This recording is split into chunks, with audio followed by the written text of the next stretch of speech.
नमस्कार दोस्तों, आप सभी का स्वागत है। आपके अपने YouTube चैनल मानव जीवन में दोस्तों, लाइफ में सभी आगे बढ़ना चाहते हैं और लाइफ में आगे बढ़ने के लिए हमें रोज ही कुछ नया सीखना चाहिए और आगे बढ़ना चाहिए। तो चलिए आज की प्रस्तुति शुरू करते हैं।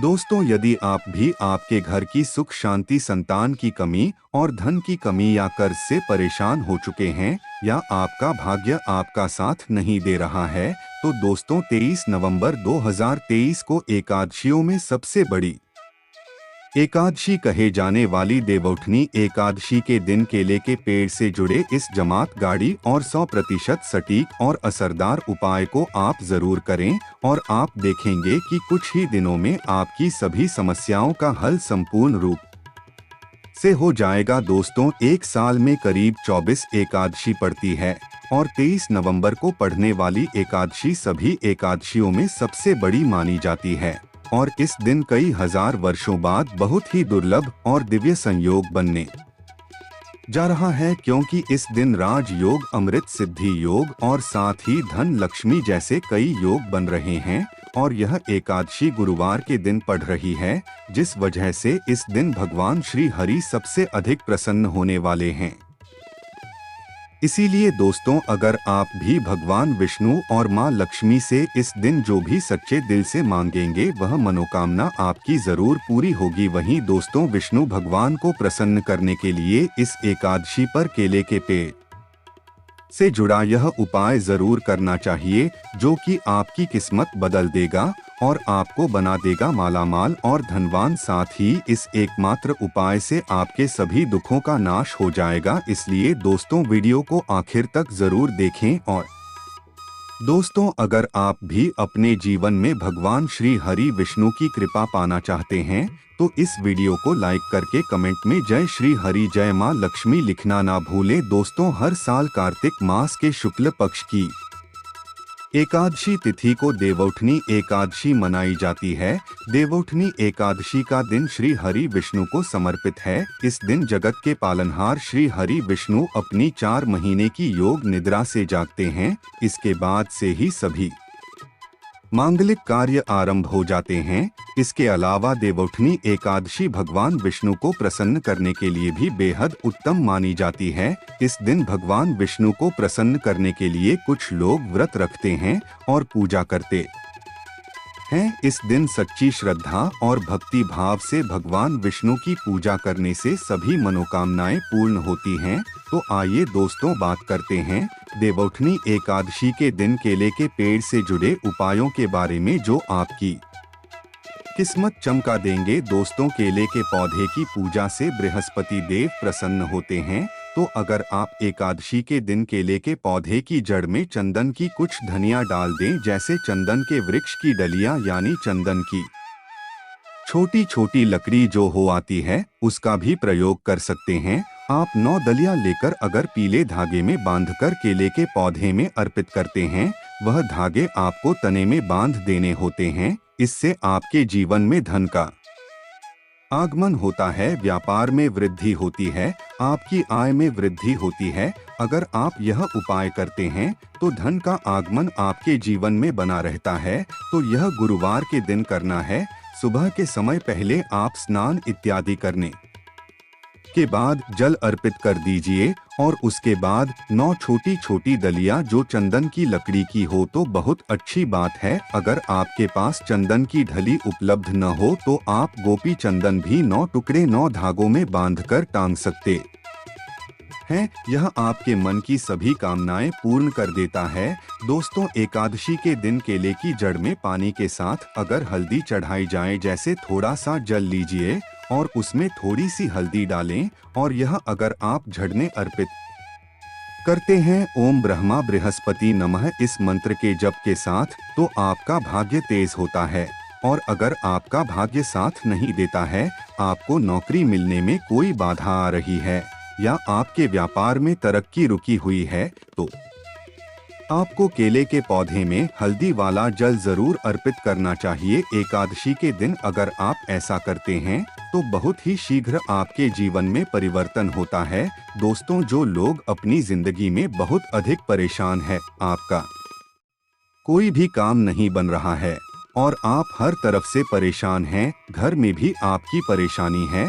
आप बाहर जहां काम करते हैं वहां भी आपको बहुत अधिक दिक्कतें आ रही है। तो आपको चाहिए कि एकादशी के दिन केले के पेड़ की जड़ में थोड़ा सा गुड़ भीगे हुए चने की दाल डालकर अर्पित कीजिए। तो जल के पात्र में आपको थोड़ा सा गुड़ डाल देना है और उसमें ही थोड़ी सी भीगी हुई चने की दाल डालकर बृहस्पति देव को यानी कि केले पौधे में आपको अर्पित करना है। या आप कुछ बृहस्पतिवार ही करेंगे तो बृहस्पति भगवान की कृपा आप पर होगी और आपके जीवन में जो भी काम आपके नहीं पूरे हो रहे थे वह सभी काम पूरे होने लग जाते हैं। अगर आप किसी नए काम की शुरुआत करने जा रहे हैं, कोई नया व्यापार शुरू करने जा रहे हैं, शिक्षा शुरू करने जा रहे हैं या फिर आप कोई भी ऐसा काम करना चाहते हैं जिससे आप चाहते हैं कि कोई रुकावट ना आए, बहुत ही शीघ्र पूर्ण हो जाएं, तो आपको चाहिए कि एकादशी के दिन केले के पेड़ में जल के साथ एडीसी चीनी मिलाकर अर्पित कीजिए। तो पात्र में ही आपको चीनी डाल देनी है और भगवान बृहस्पति देव का मंत्र बोलते हुए वह आपको अर्पित करनी है या फिर ओम नमो भगवते वासुदेवाय नमः इस मंत्र के जाप के साथ भी आप यह जल अर्पित कर सकते हैं। यदि आपकी जिंदगी में बहुत अधिक मुश्किलें हैं, मतलब आप समस्याओं से घिरे हुए हैं, कर्ज से घिरे हुए हैं, मांगलिक कार्य आपके घर में रुके हुए हो, किसी भी प्रकार का शुभ कार्य आपके जीवन में नहीं हो रहा है, घर में अगर शादी ब्याह है वह भी आपका ठीक से नहीं होता है। कई बार क्या होता है कि हम घर में एक छोटा सा हवन भी बिना क्लेश के नहीं करवा पाते हैं। इस तरीके की स्थिति घर में होती है, मतलब बहुत अधिक नकारात्मक ऊर्जा अगर आपके जीवन में है, आपके घर परिवार में है, तो आपको चाहिए कि केले के पेड़ की जड़ों में 2 हल्दी की साबुत रख दें। ऐसा अगर आप इस एकादशी पर करते हैं तो बहुत ही शीघ्र आपके जीवन से यह जो समस्या है कि आपका हर कार्य निर्विघ्न पूरा नहीं हो पाता है, आपकी सब कार्यों में कलह क्लेश होता है, इससे आपको मुक्ति मिलेगी। अगर आप मंदिर में जाकर पूजा कर रहे हैं, मंदिर में केले का पौधा है और वहां आप पूजा कर रहे हैं, तब तो हल्दी की गांठ आप वहीं पर छोड़ दीजिए। लेकिन अगर आप घर में करते हैं तो एकादशी को आपको साबुत हल्दी चढ़ानी है और जब यह इकट्ठा हो जाती है तो आप वह ले जाकर जल में विसर्जित कर दीजिए या फिर आप मिट्टी में ही अपने घर में जो गमले हैं उसमें इस हल्दी की गांठ को दबा सकते हैं। दोस्तों, अगर आप धन के अभाव में परेशान हैं या आप बहुत अधिक अमीर बनना चाहते हैं, धन किसको नहीं चाहिए, धन तो सबको चाहिए। आप कितने भी धनवान हो फिर भी ऐसा लगता है कि धन की अभी और भी कमी है। अगर आप धनवान बनना चाहते हैं तो एकादशी के दिन केले की जड़ में 1 रुपए का सिक्का आपको दबा देना है। उसी के अंदर जो पौधे का गमला है उसके अंदर ही आपको 1 रुपए का सिक्का डाल देना है। ऐसा करने से माँ लक्ष्मी प्रसन्न हो जाती है और श्री हरि विष्णु का स्वरूप ही माना जाता है। केले के पौधे को तो ये उपाय अगर आप अपने घर में करते हैं तो बहुत अच्छा होगा, या फिर जहाँ भी, जैसे अगर हम मंदिर में भी जाकर करते हैं तो 1 रुपए का सिक्का या 5 या 10 रुपए का जो भी आपके पास सिक्के के स्वरूप में जो पैसे होते हैं वही आपको मिट्टी में दबाने हैं। तो ध्यान यही रखना है कि कोई आपको को उस मिट्टी में सिक्का ढालते हुए देखे नहीं, क्योंकि कई बार क्या होता है आप सिक्का चढ़ाकर आए, किसी और ने उसे निकाल दिया तो इसका भी फल नहीं मिलता है। तो जब आप सिक्का छुड़ाकर आते हैं, मतलब दबाकर आते हैं, अगर मंदिर में जाकर कर रहे हैं, तब आपको यह ध्यान रखना है घर में पौधा है तब तो आराम से गमले की मिट्टी में डाल दीजिए और फिर आप उसको छोड़ दीजिए। यदि आपकी जिंदगी में बहुत अधिक मुश्किलें हैं, मतलब आप समस्याओं से घिरे हुए हैं, कर्ज से घिरे हुए हैं, मांगलिक कार्य आपके घर में रुके हुए हो, किसी भी प्रकार का शुभ कार्य आपके जीवन में नहीं हो रहा है, घर में अगर शादी ब्याह है वह भी आपका ठीक से नहीं होता है। कई बार क्या होता है कि हम घर में एक छोटा सा हवन भी बिना क्लेश के नहीं करवा पाते हैं। इस तरीके की स्थिति घर में होती है, मतलब बहुत अधिक नकारात्मक ऊर्जा अगर आपके जीवन में है, आपके घर परिवार में है, तो आपको चाहिए कि केले के पेड़ की जड़ों में 2 हल्दी की सिर्फ एक ही बार यह उपाय करें और आप देखें आपके जीवन में चमत्कारी रूप से धन का आगमन होता है। जो भी कार्य आप कर रहे हैं, चाहे छोटा सा ही व्यापार है, आपका वह व्यापार बहुत जल्दी तरक्की करता है। नौकरी में भी आपको प्रमोशन मिलता है। धन आगमन के रास्ते आपके जीवन में खुलने लग जाते हैं। दोस्तों, यदि आपकी शादीशुदा जीवन में बहुत अधिक परेशानी आ रही है, दाम्पत्य जीवन बहुत अधिक परेशानी में है, तो आपको चाहिए कि एकादशी के दिन जैसे केले के पेड़ की पूजा जो आप कर रहे हैं, तो ऐसे में आपको केले के पेड़ पर हल्दी की गांठ अर्पित करनी है और भीगे हुए मुनक्के चढ़ाने हैं। और जल तो आप चढ़ा ही रहे हैं, हल्दी चढ़ा रहे हैं, उसके साथ ही आपको 2 गांठ साबुत हल्दी की ढाल देनी है और जो भीगे हुए मुनक्के होते हैं वह भी चढ़ाने चाहिए। ऐसा करने से आपके जीवन में जो दाम्पत्य जीवन में परेशानी आ रही है वह दूर होती है और आपके दाम्पत्य जीवन में मधुरता आनी शुरू हो जाती है। पति पत्नी के रिश्ते मधुर होने लग जाते हैं। ऐसा आप एकादशी को करेंगे तो बहुत ही शीघ्र चमत्कारी लाभ होगा। दोस्तों, आपकी शादी में अधिक परेशानी आ रही है या फिर आपको संतान प्राप्ति में बहुत बाधाएं आ रही है, तो आपको क्या करना चाहिए? का के दिन केले की आप पूजा कीजिए, हल्दी डालकर जल अर्पित कीजिए और उसके बाद आपको क्या करना है, थोड़ा सा पीला कपड़ा आपको केले के पौधे पर डालना है, अर्पित करना है, पीला कपड़ा चढ़ा देना है और इसके बाद आपको केले की परिक्रमा करनी है। आपको केले के पौधे की 7 परिक्रमा करनी है। मन में आपके जो भी कामना है, चाहे आप विवाह की कामना रखते हैं या फिर आपकी संतान प्राप्ति में बाधा आ रही है, तो आप भगवान बृहस्पति देव से प्रार्थना कीजिए कि आपके मन की कामना है बहुत ही शीघ्र पूर्ण हो। तो बहुत ही शीघ्र आपके विवाह में जो बाधाएं आती हैं वह दूर होती है और शीघ्र ही आपके विवाह के योग बनने लग जाते हैं। रिश्ता आपका जो बार बार टूट रहा है, तब आप यह उपाय करें, बहुत ही शीघ्र आपको लाभ होगा। मनचाहा वर चाहते हैं, तब भी आपको इस विधि से केले की पूजा करनी चाहिए कि पहले आपको जल में हल्दी मिलाकर अर्पित करना है, थोड़ी सी भीगे हुए चने की दाल डाल दीजिए, मुनक्का अर्पित कीजिए और उसके बाद आपको पीला कपड़ा अर्पित करना है और 7 परिक्रमा क्लॉकवाइज करनी है। जैसे हम सीधा घूमते हैं उसी तरीके से इसके बाद बृहस्पति देव से प्रार्थना करेंगे तो आपके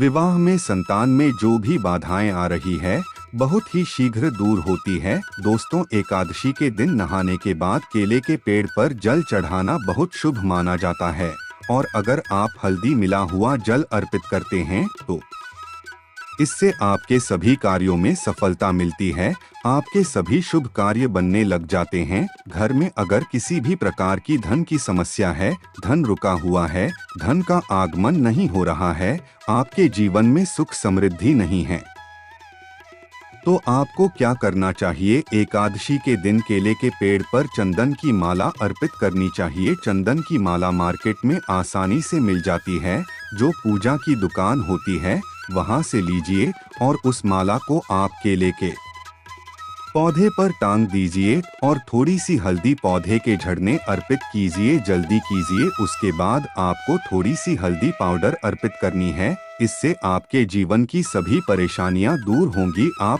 जिस भी परेशानी से ग्रस्त है, अगर सिर्फ आप चंदन की माला उस केले के पौधे पर डाल देते हैं और हल्दी अर्पित करते हैं, जल अर्पित करते हैं, 7 बार परिक्रमा करते हैं, तो इससे आपके जीवन की सभी परेशानियां दूर होंगी, सुख समृद्धि का आगमन होगा। मन में कोई विशेष कामना है, जैसे धन, संतान के लिए प्रार्थना करना चाहते हैं, तो उस समय जब आप चंदन की माला अर्पित कर रहे हैं, आप भगवान से प्रार्थना कीजिए, बहुत ही शीघ्र आपकी कामना पूर्ण होती है। और अगर आप किसी भी प्रकार की परेशानी से ग्रस्त है, एकादशी के दिन केले की पूजा करेंगे, केले के पौधे में आप जल अर्पित करेंगे, परिक्रमा करेंगे, तो बहुत ही शीघ्र देव की कृपा प्राप्त होगी। बृहस्पति देव की कृपा से हमारे जीवन की सभी शुभ कार्य होते हैं, मांगलिक कार्य होते हैं, हमारा भाग्य तेज होता है। दोस्तों, इस दिन पूजा करने के बाद देवउठनी एकादशी व्रत कथा अवश्य पढ़नी और सुननी चाहिए। कहा जाता है कि इस दिन पूजा करने से बाद कथा पढ़ने और सुनने से व्रत और सभी उपाय पूर्ण माने जाते हैं। तो आइए जानते हैं देवउठनी एकादशी व्रत की कथा व महत्व के बारे में। धर्मराज युधिष्ठिर कहने लगे कि हे भगवान, मैंने कार्तिक कृष्ण एकादशी अर्थात देवउठनी एकादशी का सविस्तार वर्णन सुना। अब आप कृपा करके मुझे कार्तिक माह के शुक्ल पक्ष की एकादशी के विषय में बतलाइए। इस एकादशी का क्या नाम है तथा इसके व्रत का क्या विधान है, इसकी विधि क्या है, इसका व्रत करने से किस फल की प्राप्ति होती है, कृपया यह सब विधान पूर्वक कहिए। भगवान श्री कृष्ण बोले, कार्तिक माह के शुक्ल पक्ष में तुलसी विवाह के दिन आने वाली इस एकादशी को डोट विष्णु प्रबोधिनी एकादशी, देव प्रबोधिनी एकादशी, देवोत्थान देव उठनी एकादशी, देवउठनी एकादशी, कार्तिक शुक्ल एकादशी तथा प्रबोधिनी एकादशी भी कहा जाता है। यह बड़े बड़े पापों का नाश करने वाली है। इसका महात्म्य मैं तुमसे कहता हूँ, ध्यान पूर्वक सुनो। एक राजा के राज्य में सभी लोग एकादशी का व्रत रखते थे। प्रजा तथा नौकर चाकरों से लेकर पशुओं तक को एकादशी के दिन अन्न नहीं दिया जाता था। एक दिन किसी दूसरे राज्य का एक व्यक्ति राजा के पास आकर बोला, महाराज कृपा करके मुझे नौकरी पर रख लें। तब राजा ने उसके सामने एक शर्त रखी कि ठीक है, रख लेते हैं, किंतु रोज तो तुम्हें खाने को सब कुछ मिलेगा, पर एकादशी को अन्य नहीं मिलेगा। उस व्यक्ति ने उस समय यहाँ कर ली, पर एकादशी के दिन जब उसे फलाहार का सामान दिया गया तो वह राजा के सामने जाकर गिड़गिड़ाने लगा, महाराज इससे मेरा पेट नहीं भरेगा, मैं भूखा ही मर जाऊंगा, मुझे दे दो। राजा ने उसे शर्त की बात याद दिलाई, पर वह अन्य छोड़ने को तैयार नहीं हुआ। तब राजा ने उसे आटा, दाल, चावल आदि लिए वह मिट्टी की तरह नदी पर पहुंचा और स्नान कर भोजन पकाने लगा। जब भोजन बन गया तो वह भगवान को बुलाने लगा, आओ भगवान, भोजन तैयार है। उसके बुलाने पर पीतांबर धारण किए भगवान चतुर्भुज रूप में आ पहुँचे तथा प्रेम से उसके साथ भोजन करने लगे। भोजन आदि करके भगवान अंतर्धान हो गए तथा वह अपने काम पर चला गया। दिन बाद अगली एकादशी को वह राजा से कहने लगा कि महाराज मुझे दोगुना सामान दीजिए। उस दिन तो मैं भूखा ही रह गया। राजा ने कारण पूछा तो उसने बताया कि हमारे साथ भगवान भी खाते हैं, इसीलिए हम दोनों के लिए यह सामान पूरा नहीं होता। यह सुनकर राजा को बड़ा आश्चर्य हुआ। वह बोला, मैं नहीं मान सकता कि भगवान तुम्हारे साथ खाते हैं। मैं तो इतना व्रत रखता हूँ, पूजा करता हूँ, पर भगवान ने मुझे कभी दर्शन नहीं दिए। राजा की बात सुनकर वह बोला, महाराज यदि विश्वास न हो तो साथ चलकर देखने। राजा एक पेड़ के पीछे छिपकर बैठ गया। उस व्यक्ति ने भोजन बनाया तथा भगवान को शाम तक पुकारता रहा, परंतु भगवान न आए। अंत में उसने कहा, हे भगवान, यदि आप नहीं आए तो मैं नदी में कूदकर प्राण त्याग दूंगा। लेकिन भगवान नहीं आए। तब वह प्राण त्यागने के उद्देश्य से नदी की तरफ बढ़ा। प्राण त्यागने का उसका दृढ़ इरादा जान शीघ्र ही भगवान ने प्रकट होकर उसे रोक लिया और साथ बैठकर भोजन करने लगे। खा पीकर वे उसे अपने विमान में बिठाकर अपने धाम ले गए। यह देख राजा ने सोचा कि व्रत उपवास से तब तक कोई फायदा नहीं होता जब तक मन शुद्ध ना हो। इससे राजा को ज्ञान मिला, वह भी मन से व्रत उपवास करने लगा और अंत में स्वर्ग को प्राप्त हुआ। आज के लिए बस इतना ही इस वीडियो में दी गई जानकारी। अगर आपको अच्छी लगी हो तो प्लीज हमारे चैनल मानव जीवन को सब्सक्राइब करें, लाइक करें और हमारे वीडियो में अंत तक बने रहने के लिए धन्यवाद।